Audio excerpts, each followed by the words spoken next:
শীতের হাওয়া শুরু হতেই বঙ্গে শুরু হয় বিয়ের উৎসব। সেই উৎসবে একের পর এক বিয়ের সিঁড়িতে বসেন তারকারাও। এবছরও তার অন্যথা হয়নি। একাধিক টলি তারকারাই সাত পাকে ঘুরেছেন। তবে এবার অভিনেত্রী শ্বেতা ভট্টাচার্যের একটি ভিডিও ঘিরে তোলপাড় নেটপাড়ায়। অভিনেতা রুবেল দাসের সাথে দীর্ঘদিন ধরেই প্রেম করছেন তিনি। তবে এবার কি সত্যিই বিয়ে সেরে ফেললেন শ্বেতা রুবেল? নেট মাধ্যমে আলোচনা শুরু হয়েছে যে ইতোমধ্যেই নাকি বিয়ে সেরে ফেলেছেন দুজনে। কিন্তু হঠাৎ কেন এমনটা রটল? আলোচনা শুরু হলো শ্বেতার সোশ্যাল মিডিয়াতে ভাইরাল হওয়া একটি ভিডিও নিয়ে, যেখানে সিঁথিতে সিঁদুর, পরনে লাল বেনারসি আর গা ভর্তি গয়নায় দেখা যাচ্ছে অভিনেত্রীকে।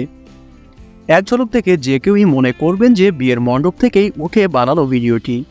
এদিকে সিরিয়ালেও বিয়ের পর্ব চলছে না, অর্থাৎ কোন গোপনে মন ভেসেছে এর শুটিংয়ের জন্য অন্তত এই লুক নয়। তাহলে সত্যিই কি বিয়ে সারলেন রুবেল শ্বেতা? এই প্রশ্নের উত্তর হলো না। হ্যাঁ, ঠিকই দেখছেন, নববধূর রূপে ধরা দিলেও আসলে বিয়ের পুরীতে বসেননি অভিনেত্রী। সেদিন দেখার জন্য আরও কিছু অপেক্ষা করতে হবে দর্শক তথা ভক্তদের। ভিডিওটি ভাইরাল হওয়ার পর কমেন্ট বক্সে অনেকেই জানতে চেয়েছেন সত্যি করে কবে বিয়ে করছেন তিনি। যদিও কমেন্টের রিপ্লাই করেননি, তবে এর আগে এক সাক্ষাৎকারে সুখবর শেয়ার করেছিলেন শ্বেতা।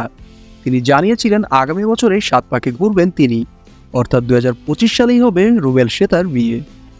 সাক্ষাৎকারের পর আরও খোঁজ শুরু হয় টলিপাড়ার অন্দরমহলে, আর তাতেই উঠে এসেছে শ্বেতা ভট্টাচার্যের সম্ভাব্য বিয়ের তারিখ। 19 জানুয়ারি 2025-এই বিয়ে করতে চলেছেন রুবেল শ্বেতা। ইতোমধ্যেই এর জন্য প্রস্তুতি পর্ব শুরু হয়ে গিয়েছে, কারণ বাঙালির বিয়ে শুধুমাত্র বিয়ে নয়, একটা গোটা উৎসবের মতো করে আয়োজনও পালন করা হয়। বিয়ের তারিখ ফাঁস হলেও অফিসিয়ালি কোনো ঘোষণা কিন্তু করেননি রুবেল বা শ্বেতা দুজনের কেউই। তাদের মতে যা কিছু শোনা যাচ্ছে তা রটনা মাত্র। বিয়ের প্ল্যান তো অবশ্যই আছে, 2025 সালে করার কথাই ভাবা হয়েছে।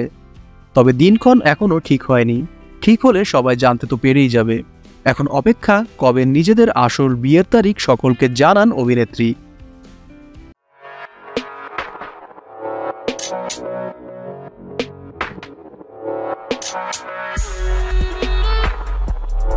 We'll be right back.